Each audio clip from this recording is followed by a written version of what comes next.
We start by seeing a young woman running in a dense forest on an island. She is fleeing from armed men and is terrified.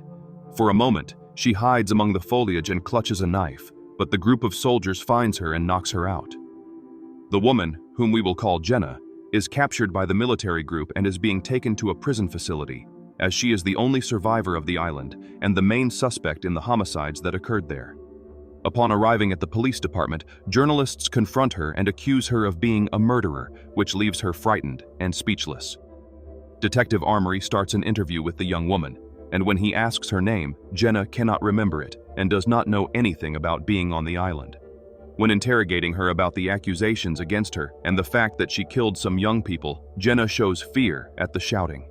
Psychologist Florence enters the interrogation room, and the detective calls her outside. He is unhappy with the interruption, as he is investigating a crime and the young detainee is the main suspect. The psychologist is there to ensure the woman's rights, knowing that she has shown memory loss and delusions, so she has been sent to be a judicial support for Jenna. With a custody order, the psychologist will have guardianship of Jenna and takes her away. Minutes later, we see Jenna in a hospital bed receiving medical care when she begins to have memories and flashbacks of when she was on the island. She hears voices of some young people saying they did not kill anyone but accuse Jenna of what happened to one of those with them. Jenna starts thrashing in bed, and the police and the psychologist need to calm her down. After the young woman calms down, the doctor, whose name is Charlie, stays by her side to ensure that the patient does not worsen. Jenna then starts to have memories from a few days ago.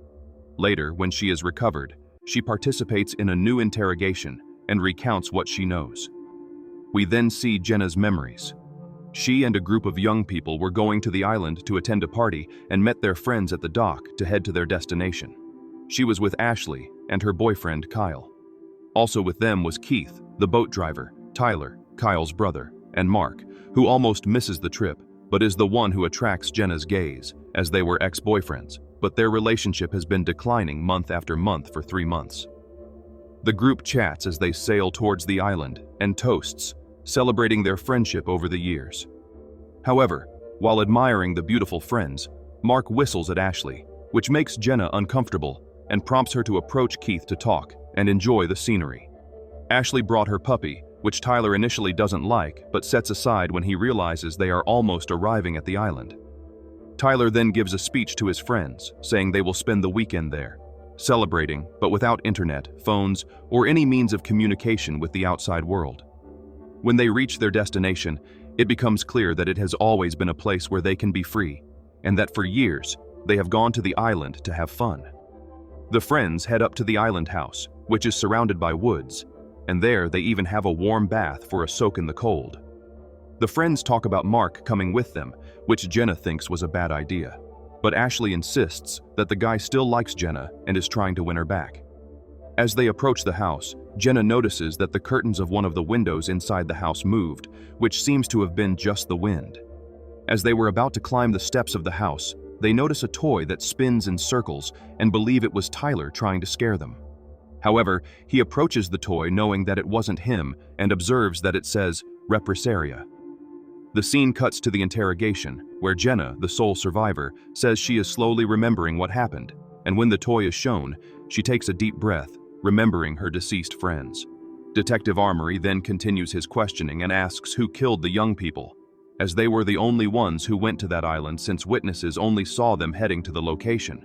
Jenna, recalling what she witnessed, claims they were not alone on the island.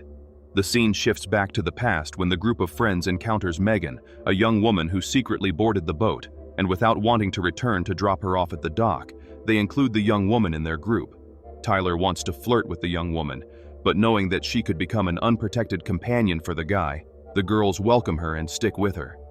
Later at night, the group drinks a little in the living room, but Jenna goes to the docks, and Mark is informed that his friend wants to leave. He decides to go to talk to his friend.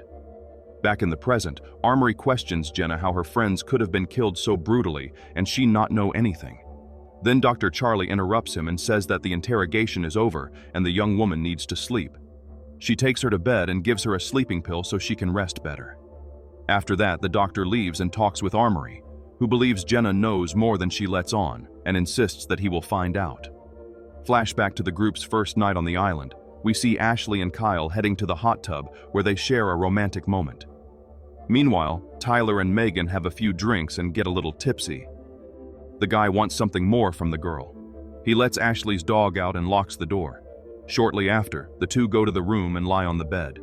When the girl states that she has never done anything the guy has done and that she is still too young for that, Tyler pulls back and ends the night with her. In the forest, Ashley's puppy is sniffing something when someone comes and picks it up in their hands. At the docks, we see Jenna, who is an incredible dancer, practicing her steps. Soon Mark arrives to talk and try to rekindle their relationship, at least for that weekend. After that, she can forget him and head to New York, where she will pursue her career as a dancer. In the present, Jenna is awakened by Armory, who believes the young woman is deceiving the doctor, but he is not mistaken. In the morning, the interrogation continues, and Jenna recounts the first night. She says that after Tyler rejected young Megan, he went downstairs and witnessed Ashley cursing. The scene shows that when Kyle went to get ice from the bucket to give to his girlfriend, he discovers that she is smeared with blood, which leaves everyone confused and frightened. Tyler arrives to find out what happened and discovers that someone had thrown blood in the bucket, but he knows nothing about it and doesn't care about the kids, believing they were just playing with him. Ashley notices that the young man left the door open and her dog has gone out into the forest, which worries her. Tyler decides to enter the forest and search for her dog. Before that, he informs Jenna and Mark about the missing puppy and continues the search with his friend Mark. They go to Keith's cabin and ask if the guy has the puppy, but he doesn't know what they're talking about. After the guys leave, Keith sneaks the puppy and feeds it milk. But as he goes to the stove, he observes in the reflection of the kettle that someone entered the cabin. The scene shifts back to Tyler and Mark, who return home and find their friends talking about the possibility that there is someone else on the island. Some think it is Keith who is playing tricks on them, while the girls think there is really someone there with them. When Kyle grabs his knife to state that he is ready to defend his territory, he discovers that the knife is dirty with blood, raising suspicions in him. However, he was with his girlfriend, so it can't be him.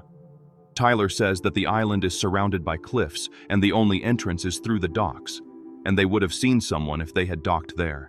So he asserts that it's Keith who is frightening the group, and knowing that, he decides to go to bed to sleep. In the present, while the investigators talk, Charlie tells Armory that she discovered his tragic past. His son went to a party and the kids' games went too far, resulting in a drowning death. That's why, dealing with young people, he acts so harshly to uncover what happened. Suddenly, Jenna screams and claims she knows who the killer is. She says the name, Keith. Back in the past, the next day, while some are preparing to have breakfast, Ashley goes out to search for her puppy. She enters the forest in hopes of finding the dog. She calls for her animal, but a little further in, she looks up and screams upon seeing something that traumatizes her. In the house, Mark sees nails inside the gelatin when they hear their friend's screams. They find her on the path and decide to go where she came from.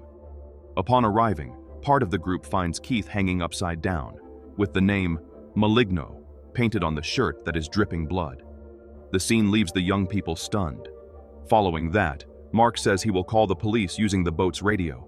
When they reach the spot, they discover that the boat is no longer docked there. Fearing that they are not alone on the island, they return and inform the others. Tyler is furious and decides to go to the docks. When the friends step outside the house, they hear the toy making noise and think it is Tyler. Mark approaches the vegetation and also hears a female laugh. After the noise stops, the guys decide to take down Keith. At that moment, Ashley arrives wanting to find her puppy, but Jenna and Megan go look for the animal in the forest. Heading to Keith's body, Kyle mentions that Keith was their half-brother, something that their parents did not want them to find out, but they became aware of it sometime after Keith moved in with the family. Tyler, at first, did not want him, which is why he always looked down on him. As they arrive at the location, they no longer see the man's body. Fearing that the intruder and enemy are still on the island, they return to the house. In the present, as Armory confronts Jenna, claiming that the accusations she made of Keith being the criminal are not true. However, he was found dead, and the photos exonerate him from the crimes. Continuing back in the past, the following morning, Ashley was asleep in the house when she hears barks from her dog. When she goes to see if the puppy is nearby, she finds its collar near the hot tub. Thinking her animal fell in there, she desperately enters the tub, but someone closes the lid and turns the heater on to maximum. When Mark and Kyle arrive, they find no one in the house, so they decide to go out and look for the others, unfortunately not discovering their friend's dead body inside the hot tub. In the forest, Mark only finds Megan, as she had wandered away from her friend. They walk a bit and reunite with Jenna. Minutes later, when the group of young people returns to the house, they notice that the word "accused" is written above the lid of the hot tub, and as soon as they open the spot, they face the lamentable scene of their dead friend. In the present, Jenna states that she has been friends with Ashley since childhood, and they were always together. She suddenly asks the investigators about her friend, as if she were losing her memory of her friend's loss. However, this leaves the detective intrigued, as the young woman had just claimed that Ashley was killed. Back with the group, they believe that the murderer is on the island, and perhaps it could be one of them. One ends up blaming the other, but Mark, for safety, asks that from then on they stay together. The young people take their friend's body to the shed and place her in the freezer, wanting to guard and protect Ashley's body. Kyle finds a walkie-talkie that only has a range within the island, so he hands it to Tyler. When they return to the house, they find the toy on the stairs and the name "Innocent" written on the glass of the door. The group hears noises around the residence again, and when Kyle enters the vegetation, he is suddenly caught in a bear trap. His friends rescue him and take him inside to give first aid. Then the guys check the house and secure the entrances and windows. In the present, when the day comes to an end, Charlie gives the medicine to Jenna again so that she can sleep well, but as soon as she leaves, we find out that the young woman is rejecting the medication and spits it out, hiding it in the Holy Bible. Later, she is awakened in the middle of the night by someone sitting on her bed. When she gets up to see who it is, she finds an injured woman. Her screams awaken the agents, and she takes comfort in Armory's arms, saying that she wants to help Regina. We return to the past, on day 2, when they were organizing themselves to rest. Tyler decides to leave his brother in the room upstairs and denies Megan's company with him, knowing she might tempt his brother into doing illicit things. In the kitchen, Jenna grabs a knife to protect herself when she looks outside, and her face shows fear. She, along with Mark and Tyler, go outside and check the area. Jenna had seen someone hiding among the vegetation with their face covered by a gray hood, but soon disappeared. They decide to take turns sleeping at night, but Mark and Jenna cannot sleep.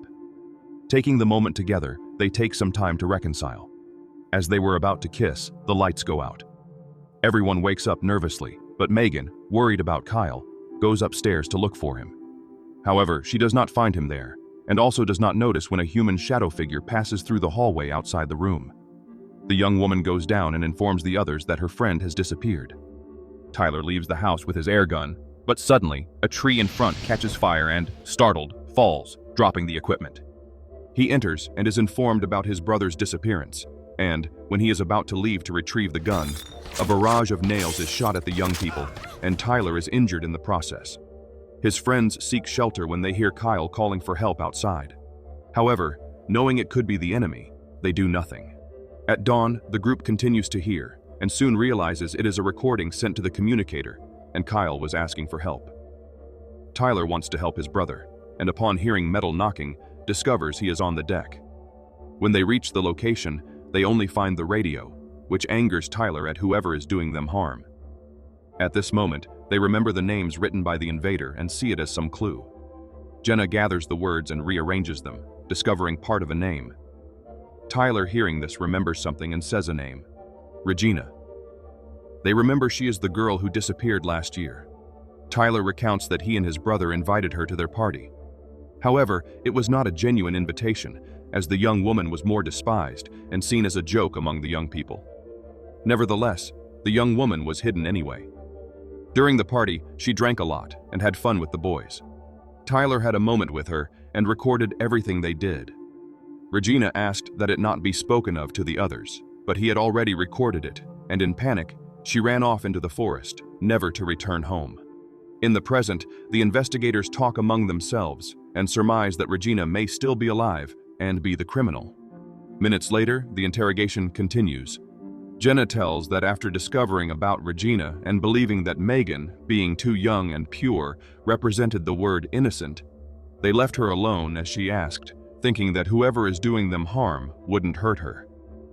When they go to Keith's cabin, they find a mound of sand on the table and a shovel buried in the ground. Jenna confronts Tyler about what he isn't telling. He then reveals that the young woman never left the island and had encounters with them for moments of pleasure, but on a night she chose to go out. She was very drunk.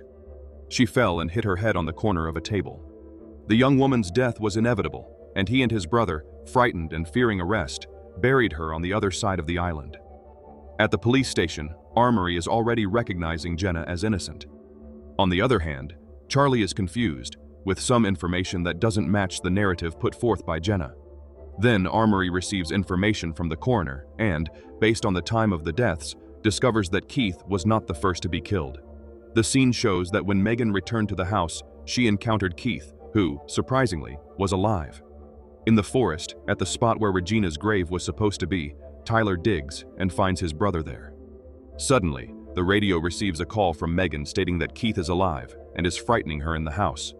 The communication is abruptly interrupted, and the young people decide to go back. Tyler, distraught and furious, runs ahead and reaches home. He grabs a knife and searches for the invader. Hearing something inside the cupboard, he opens it, but is suddenly bitten in the chest by a venomous snake. When his friends arrive, they help him lie on the sofa. Unfortunately, the poison acts quickly, paralyzing him and consequently killing him. At this moment, they hear noises upstairs and decide to check together. When they reach Kyle's room and call for Megan, they come across a body wrapped in cloth. When they pull off the sheets, they discover remains of a body, probably Regina's. The radio receives a call and a man speaks. He laments the life of Regina, stating that the young woman only wanted to be like the others. But what happened was this. However, their friend is being well cared for. The duo enters another room when Keith grabs Jenna and threatens her with a knife, while saying that they will all pay for their involvement in Regina's death. Keith always knew about the half-brother's involvement in the crime, but he had kept silent, even when he watched the parents hopeful on the news for their daughter's return and his younger sister anxious for the reunion. However, it came to a point where he could no longer bear the feeling of rage, so he decided to act. Jenna bites him and breaks free. Soon, Mark starts fighting with Keith, but both fall from the second floor. Mark apparently broke his neck and died, but Keith is still alive and chases the young woman through the forest. The young woman runs believing that Keith will kill her, but ends up trapped in a snare and hangs upside down to the ground. When Keith approaches her to harm her, Megan appears and hits him on the head with a shovel. She frees the young woman, and they move away from the area, heading to the boat, which surprisingly is back at the deck. Inside the boat, Jenna searches for the key, while Megan questions how the families will feel about the loss of the young people, just as a sister feels about the loss of her sister. In the present, on the last day of interrogation, Jenna states that Megan is the murderer. The young woman seduced Keith to help her do what she did, as she came to the island seeking revenge. Jenna states that when she was inside the boat with Megan, she was attacked by the young woman, and the only solution was to defend herself. So she killed Megan with her own blade. With the case nearly concluded, Armory asks Jenna to organize her things so that when her parents arrive, she can leave, whereas, in light of Charlie's conclusions, the case is still not concluded. But believing that the young woman has gone through much stress and bad things, they release her. When Charlie goes to Jenna's room, the young woman offers her a cup of coffee, which the doctor takes a sip of. However, Charlie confronts the young woman with some information that doesn't match what she said, but at that moment, she sits and knocks over the coffee cup that was dosed with medication. The doctor hears Jenna say that she is a special girl and faints. As soon as Jenna's parents arrive at the police station, they confront the detective about why Jenna's photo is on the wall of the deceased. At this moment, Armory realizes that Megan is actually Jenna, and Jenna is not who she claimed to be. Her real name is Megan. Armory asks if the parents know Megan, and they affirm that she is the sister of the girl who disappeared on the island. Armory realizes that he has been fooled by the young woman the whole time, and everything she told is a lie, and the reality is a completely unknown one. When he goes to her room, he discovers that she has disguised herself in the doctor's clothes and left the building, leaving Charlie unconscious. In the end, the police did not arrest the real criminal, who used her skills to plan the deaths of the young people, execute her plans, and escape prison for her crimes of revenge.